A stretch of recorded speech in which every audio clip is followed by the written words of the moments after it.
is a massive literacy and numeracy problem in our communities where Indigenous boys and girls are 3 times less likely to meet the minimum standards of the numeracy and literacy levels. At ALNF, we believe that being able to read and write is a basic human right, and without those skills, you just cannot function in the world we live in today.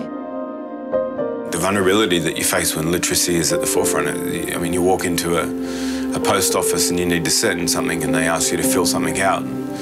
And you say, oh, I'll come back later, because the shame of asking, well, how do I do that?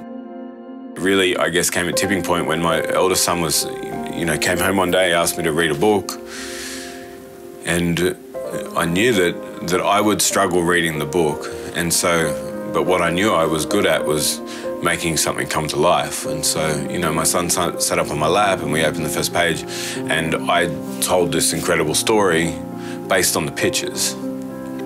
And I think at that point I really had to come to terms with the truth of this. And you know what, like I didn't read you the book, I lied all about it, that I have trouble reading. And my son was, pretty beautiful in the fact that he just sort of, in the naivety of a 5-year-old, said, it's okay, well, we can learn to read together. Literacy and education is the forefront of protecting our culture, that if we don't protect those 2 things, then our culture will disappear.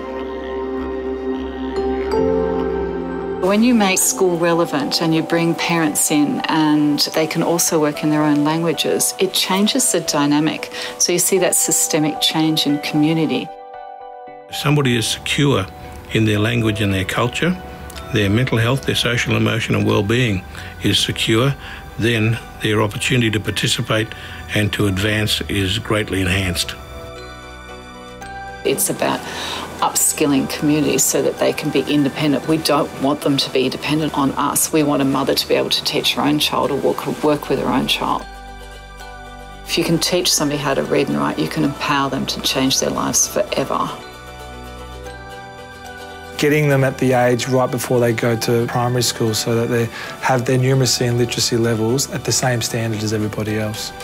I want to be part of a generation that sees this margin or this gap closed, because education, being able to read and write, is a basic human right, and that we as Australians have to do something about it.